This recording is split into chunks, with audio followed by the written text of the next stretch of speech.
বৃন্দাবনের কৃষ্ণকে বৃন্দাবনে রাখবে, বৃন্দাবন থেকে বাহিরে যে কৃষ্ণ গেছে সেই কৃষ্ণকে আবার আলাদা করবে। তাহলে বৃন্দাবনের কৃষ্ণ হলো পূর্ণত্বপূর্ণ ভগবান, আর সেই কৃষ্ণ হলো অংশ, কৃষ্ণের অংশ, কিন্তু উপরের রূপটা কৃষ্ণের মতোই। তাই বলতেছে যে যদুবংশীয় কৃষ্ণ, যদুবংশীয় কৃষ্ণ মানে বসুদেবের পুত্র যে কৃষ্ণ বাসুদেব, এবং নন্দনন্দন কৃষ্ণ অন্য, যিনি বৃন্দাবন পরিত্যাগ করে কোথাও যান না। এই কারণে বলছে স্বয়ং ভগবানের নাই গোচারণ খেলা, স্বয়ং রাধারানীর নাই বিরহ জ্বালা। এই কারণে স্বয়ং যিনি কৃষ্ণ তিনি বৃন্দাবন থেকে কিন্তু বাহিরে যান নাই। তাহলে গেছে কে? ওনার অংশ, যিনি বিষ্ণু। এই কারণে বলতেছে এত কহে মহাপ্রভু মধ্যাহ্নে চলিলা, রূপ গোসাই মনে কিছু বিস্ময় হইলা। তো যখন সত্যভামাপুরের থেকে যখন আসলো নীলাচলে, নীলাচলে আইসে থাকলো কোথায়? নীলাচলে আইসে থাকলো হরিদাসের কুটিরে। কারণ কি? চিরবার সনাতন হরিদাসের মতো এরকম নিজেদেরকে খুব ধন্যতা কইরা, খুব নিচু মনে কইরা যে আমরা নিচু জাতি, আমরা নিচু কুলের সাথে সঙ্গ ছিল আমাদের, কারণ তারা মুসলমান রাজার মন্ত্রী ছিলেন। এই কারণে তারা খুব নিচু মনে করে নিজেদেরকে। এই কারণে তারা হরিদাসের কুটিরে রয়েছে, কিন্তু তারা নীলাচলে মহাপ্রভুর কাছে যান নাই, জগন্নাথ মন্দিরে পুরী ধামে যান নাই, পুরী ধামকে দর্শন করে না। তারা মনে মনে ভাবে যে আমরা যদি পুরী ধামে যাই, তাইলে সেখানে গেলে পান্ডা গোসাইয়ের শরীরের মধ্যে আমাদের শরীর স্পর্শ করলে আমাদের আরো পাপের সীমানা থাকবে না, এমনি আমরা পাপি। তারা তিনজন এরকম মনে করে, শিরূপ, সনাতন আর হরিদাস। এই কারণে হরিদাসের কুটিরে আইসা শিরূপ রইলেন। এখন শিরূপ যখন চিন্তা করলেন ওই যে নাটকের কথা, তখন মহাপ্রভু তার সাথে এসে দেখা করলো। দেখা করার পরে দু একদিন পরে যখন আইসা একদিন দেখে শিরূপ ঘরে নাই, কোথায় গেছে? স্নান করতে গেছে, মধ্যাহ্ন করতে গেছে। এখন আইসা দেখে প্রভু একটা তাল পাতার মধ্যে একটা লেখা কুটিরের চালের মধ্যে। লেখাটা দেখা প্রভু বুঝতে পারছে যে তিনি যে নাটক লিখতেছে, নাটকের একটা শ্লোক লেখা। তখন প্রভু তাকে ইশারা দিয়া বলল, শিরূপ তুমি কিন্তু বৃন্দাবন থেকে কৃষ্ণকে বাহির করো না। এই কথাটা এখানে বলতেছে। পৃথক নাটক করিতে সত্যভামায় আজ্ঞা দিল, জানি পৃথক করিতে প্রভুরা আজ্ঞা হইল। সত্যভামা আমাকে আজ্ঞা দিল পৃথক পৃথক নাটক দুই ভাগে করার জন্য। আবার মহাপ্রভু আমাকে বলতেছে দুই ভাগে নাটক করার জন্য, নাটকটা লেখার জন্য। পূর্বে দুই নাটকেরও ছিল একত্র রচনা, দুই নাটক করি এবে করিব ঘটনা। পূর্বে মনে করছিলাম একসাথে করব, এখন তো তাদের যে কথা, তাদের বাক্য অনুযায়ী তো দুইভাবে করতে হবে নাটকটা। তখন দুইটা নাটকের দুইটা নাম দিল। কি নাম? বিদগ্ধ মাধব আর ললিত মাধব। দুই নান্দি প্রস্তাবনা, দুই সংগঠনা, পৃথক করিয়া লেখে করিয়া ভাবনা। রথযাত্রায় জগন্নাথ দর্শন করিল, রথ অগ্রে প্রভুর নিত্য কীর্তন দেখিল। প্রভু মুখে শ্লোক শুনি শিরূপ গোসাই, সেই শ্লোকের অর্থ শ্লোক করিল তথাই। পূর্বে সেই কথা সব কথা করিয়াছি বর্ণন, তথাপি কহিয়ে কিছু সংক্ষেপে কথন। সামান্য এক শ্লোক প্রভু পড়েন কীর্তনে, কেনে শ্লোক পড়েন ইহা কেহ নাহি জানে। সবে একা স্বরূপ গোসাই শ্লোকের অর্থ জানে, শ্লোকা অনুরূপ পদ প্রভুকে করানো আস্বাদনে। রূপ গোসাই মহাপ্রভুর জানি অভিপ্রায়, সেই অর্থে শ্লোক কইল প্রভুর এ যে ভাই। তালপত্রে শ্লোক লিখি চালেতে রাখিলা, সমুদ্র স্নান করিবারে রূপ গোসাই গেলা। হেন কালে আইলা প্রভু তাহারে মিলিতে, চালে গোজা শ্লোক পাইয়া লাগিলা পড়িতে।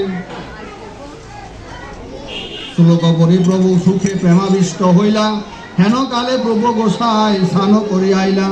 প্রভু দেখি দণ্ডবত প্রাঙ্গণে পড়িলা, প্রভু তারে সাবর মারি কহিতে লাগিলাম।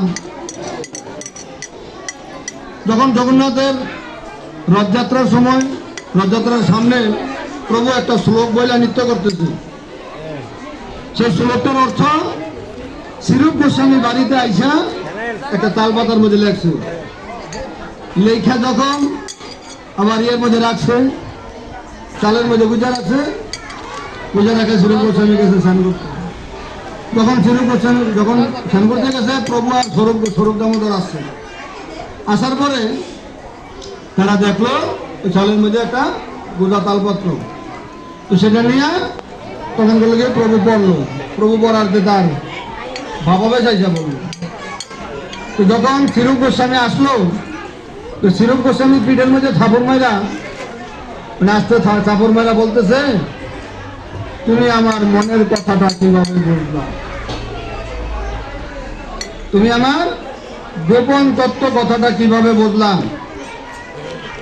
স্বরূপের জিজ্ঞাসা করতেছে, স্বরূপে আমার মনের খবরটা কিভাবে বুঝবে। বুড়ো মোর হৃদয় তুমি জানিলে কেমনে, আমার গোপন হৃদয়টা তুমি কিভাবে জানলা। এত কহি রূপে কইল ধীরই আলিঙ্গনে, এই কথা বলে আলিঙ্গন দিল। সেই শ্লোক লইয়া প্রভু স্বরূপে দেখাইল, স্বরূপের পরীক্ষারও লাগি তাহারে পুছিল। এখন স্বরূপ গোসাইকে জিজ্ঞাসা করতেছে স্বরূপ দামোদরকে, যে দেখি সে কি বলে, যে স্বরূপে আমার মনের খবরটা কিভাবে জানলো। আমি যে শ্লোক বলছি রথযাত্রার সামনে, সে আমার মনের খবরটা কিভাবে জানলো। মোর অন্তর্বার্তার রূপ জানিল কেমনে, স্বরূপ কহে জানি কৃপা করি আশ্রয় আপনি। তোমার কৃপা তার উপরে বর্ষিত হতে সে তোমার মনের খবরটা জানতে পারছে। এই কারণে গুরুর কৃপাই কেবল চৈতন্য দল লীলা করে চলে গেছে। বর্তমান আমাদের গুরুই চৈতন্য। গুরুর যদি কৃপা বর্ষিত শিষ্যের উপরে হয়, তখনই শিষ্য গুরুর অন্তরের খবরটা জানতে পারে, মনের খবরটা জানতে পারে। এখানে বলতেছে স্বরূপ পেতেছে যে তোমার কৃপা তার উপরে বর্ষিত হতে সে তোমার মনের খবরটা বুঝতে পারছে, জানতে পারছে। অন্যতায় অর্থ করো নাই ভয় গান, তুমি কৃপা করি আসো করি অনুমান। তোমার কৃপা ব্যতীত এই অর্থ কেউ করতে পারে জগতে এমন কেউ নাই। তোমার কৃপা হয়েছে বিদায় সে তোমার মনের খবরটা বলছে, এটা অনুমান করতেছে।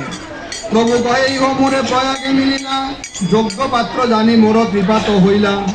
এর সাথে আমার সাথে প্রয়াগে মিলিত হয়েছে, যেখানে 3 নদীর মোহনা, যেখানে তীর্থক্ষেত্র গঙ্গা যমুনা সরস্বতী 3 নদীর মোহনা, সেখানে প্রভুর সাথে দেখা হয়েছে। সেখানে স্বরূপকে কৃপা করছেন, না যে নাম দিয়েছেন, নাম দিয়া শক্তি সঞ্চারিত করে তাকে বৃন্দাবন পাঠাইছে। তবে শক্তি সঞ্চারী আমি কইলই উপদেশ, তুমিও কহিও ইহা রসের অবিশেষ। আমি তো যা বলার বলছি, তুমিও একজন শিক্ষাদাতা, তুমিও তাকে রসের কথাগুলি বলবা, জানাইবা। স্বরূপ কহে যবে এই শ্লোক দেখিল, তুমি করি আসো কৃপা তব হি জানিল। ফল দেখেই ফলের কারণ, কোথাও থেকে কিভাবে ফলের উৎপত্তি হলো তা অনুমান করা যায়। যখন তোমার এই মনের খবরটা সে বলতে পারছে, তখনই আমি বুঝতে পারছি তোমার থেকে সে কৃপাটা পাইছে। কারণ ফল দেখলেই গাছটা সম্বন্ধে জানা যায় যে এই ফলটা কোন গাছের ফল। ফলের সাথে তুলনা করছে যে এই ফলটা যে তোমার মতো গাছের ফল, এটা আমি আগেই বুঝতে পারছি। আমরা মন্দাকিনীর নাল ও মিনালের নরম আগাগুলি ভোজন করি। মন্দাকিনী কি? গঙ্গার এক নাম মন্দাকিনী। গঙ্গার মধ্যে যে শাপলাগুলি ভাসে, শাপলার নরম ইয়াগুলি ডাক্তারগুলি আমরা ভোজন করি। দেহের রূপ ও সম্পদ খাওয়ার জিনিসের উপরে নির্ভর করে, কারণের গুণগুলি কার্যেতে বর্তায়। মানে যেই খাবারগুলি খায়, সেই খাবারের কারণের গুণগুলি ওই কার্যের মধ্যে প্রকাশিত হয়। চাতুর্মাস্য রহি গৌরে বৈষ্ণব চলিলা, রূপ গোসাই মহাপ্রভুর চরণে রহিলা। একদিন রূপ করে নাটক লিখন, আসন দিতে মহাপ্রভুর হইল আগমন। ওই নাটক লিখতেছে হরে কৃষ্ণ,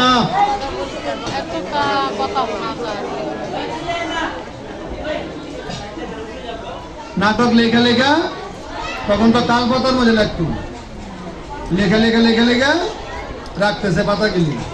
এমন সময় মহাপ্রভু আইছে, সসম্ভ্রমে তোহে উঠি দণ্ডবত হইলাম, দোহে আলিঙ্গিয়া প্রভু আসনে বসিলাম।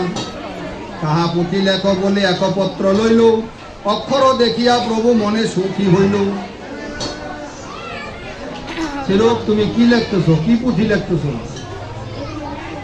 একটা তালপাতা লইছে, লেখাগুলি দেখতেছে, মুক্তার মতো কি লেখাগুলি কত সুন্দর। এরকম সুন্দর লেখা দেখা প্রভু তো আনন্দিত হয়ে গেছে। এরকম লেখা তো কারো দেখি না। পরীক্ষার মধ্যে কিন্তু নাম্বার সুন্দর হইলে, নাম্বার একটু বেশি পাওয়া যায়। পরীক্ষার মধ্যে লেখা সুন্দর হইলে অধিক নম্বর পাওয়া যায়, একটু নাম্বারটা বেশি দেয়।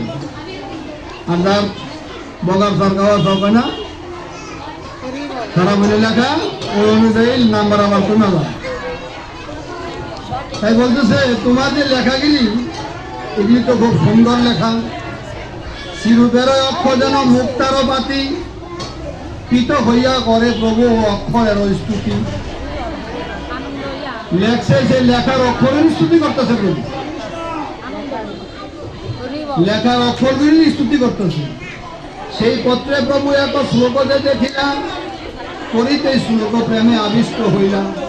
শ্লোকটা পড়তে পড়তেই ভালোবেসে আবিষ্ট হয়ে গেছে।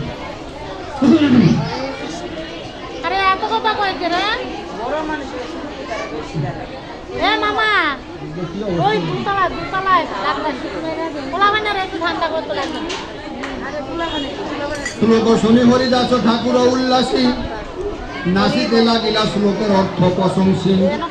কৃষ্ণ নামের মহিমা শাস্ত্র সাধু মুখে জানি, নামেরও মাধুর্য ওইসে কাহা নাই শুনি। কৃষ্ণ নামের যে মহিমা, কৃষ্ণ নামের যে মাধুর্য, এরকম মাধুর্য আর কারো মুখে শুনি নাই। কি মাধুর্য কে জানে? কৃষ্ণ এই বর্ণ দুটি কত সুধা দিয়ে তৈরি। এক মুখে কৃষ্ণ নামে তৃপ্তি হয় না, প্রবল ইচ্ছা হয় বহু মুখে কীর্তন করার। কানে একবার শুনলে ইচ্ছা জাগে অনেক কানে শুনবার, এবং মনের অঙ্গনে একবার সেই নাম এলে সমস্ত ইন্দ্রিয় মূর্ছিত হয়ে পড়ে। রাধারানী আক্ষেপ করে বলছে, কুটি নেত্র নাহি দিলে সবে দিলে দুই। কাকে বলতেছে? সৃষ্টিকর্তা ব্রহ্মাকে। ব্রহ্মায় সৃষ্টি জানে না, এই কারণে আমাদের চোখ দিছে দুইটা। আমরা এই দুই চোখে দেখা তো কৃষ্ণকে ঘুরাইতে পারি না। তাই বলতেছে, আক্ষেপ করে বলতেছে, কুটি নেত্র নাহি দিল সবে দিল দুই, তার উপরে আবার নিমিষ দিল কি দেখিব মুই। বালিকাতা ভালো লাগে চোখে, তাহলে কৃষ্ণের দিকে দৃষ্টি তাকায় থাকবো কিভাবে বালিকাতা বললে? এই কারণে সৃষ্টিকর্তা ব্রহ্মাকে নিন্দা করতেছে, ব্রহ্মা সৃষ্টি জানে না। তবে মহাপ্রভু দোহা করি আলিঙ্গন, মধ্যাহ্ন করিতে সমুদ্রে করিল আগমন। আরো দিন মহাপ্রভু দেখি জগন্নাথ, সার্বভৌম রামানন্দ স্বরূপ আদিশা। সবে মিলে চলি আইলা শিরূপে মিলিতে, পথে তারও গুণ সবারে লাগিল কহিতে। তার একদিন প্রভু আসছে শিরূপের কাছে, আসার সময় সার্বভৌমকে নিয়ে আইছে, রামানন্দকে নিয়ে আইছে, স্বরূপ দামোদরকে নিয়ে আইছে। মেন যে প্রধান ভক্তরা তাদেরকে নিয়ে আসছে। আসার সময় শিরূপের গুণগান বর্ণনা করতে করতে আসতেছে প্রভু। ভক্তের গুণগান কথা বলতে বলতে তাদের কাছে বলতে বলতে আসতেছে। এই শ্লোক শুনি প্রভুর হইল মহাসুখ, নিজ ভক্তের গুণ কহে হইয়া পঞ্চমুখ। সার্বভৌম রামানন্দে পরীক্ষা করিতে, শিরূপের গুণ দোহারে লাগিলা কহিতে। ঈশ্বর স্বভাব ভক্তের নালয় অপরাধ, অল্প সেবা বহু মানে আত্ম পর্যন্ত প্রসাদ। এই যে পুরুষোত্তম শ্রীকৃষ্ণ নির্মল বুদ্ধি, আপন স্বভাবের উদারতার বসে তিনি দাসের গুরু অপরাধকে চোখে চেয়ে দেখেন না। যারা কৃষ্ণ ভক্ত, যারা কৃষ্ণের দাস, তাদের যত বড় অপরাধ থাকুক না কেন, কৃষ্ণ কিন্তু সেগুলি চোখে দেখে না। কৃষ্ণ সেগুলি অপরাধ ক্ষমা করে দেয়। আর সামান্য সেবাও যদি সে করে তো বহু বলে মনে করেন। যদি সামান্য সেবাও করে সে কৃষ্ণ ভক্ত, সেই সেবাটাকে অনেক বড় বলে মনে করে, সেই সেবাটাকে অনেক বড় বলে মনে করে। এই কারণে আমাদের স্থূলের দেশে 64 অঙ্গ ভক্তি বিশাল ব্যাপার, করতে করতে সারা জীবন চলে যাবে। যখন আমরা প্রবর্তের দেশে যাব, প্রবর্তের দেশে 64 অঙ্গ ভক্তি থেকে 9টা রাখে আর পর 55টা বাদ দিয়ে দিছে প্রভু কৃপা কইরা, নববিধা ভক্তি। যখন আমরা এর উপরে সাধন করে দেখতে পারবো সাধক দেশে, তখন আমাদের ভক্তি হইতেছে 5টা, পঞ্চাঙ্গ ভক্তি। এর উপরে যদি সিদ্ধির দেশে নেওয়া যায় তাহলে একাঙ্গ ভক্তি। আমরা যদি সাধক দেশে গিয়া সিদ্ধির দেশে গিয়া ওই 64 অঙ্গ ভক্তি পালন করি তাহলে আর উপরে উঠলাম কিভাবে? এই কারণে বলতেছে যে প্রভু তার ভক্তদেরকে যদি, তার ভক্তরা যদি অল্প সেবাও দেয়, প্রভু সেটা অনেক বেশি মনে করে। তাই বলছে বয়ার করছে যে এই পঞ্চ ভক্তি যদি অল্প যাজন করে তাইলে সেটা অধিক হয়ে দাঁড়ায়, সেটা অধিক হয়ে দাঁড়ায়। এই কারণে গানের মধ্যে আছে রাগের ঘরে সহজ ভজন, সেই রাগমার্গের ভজনের মধ্যে যদি যাইতে পারে তখন ভজনটা সহজ হয়ে যায়, তখন অল্প ভজন করলে প্রভু অধিক বেলা মনে করে। সবাই গায় আরো সামান্য সেবাও যদি সে করে তো বহু বলে মনে করে। যে লোক বলে যে লোক ভালো গুণেও দোষ দেখে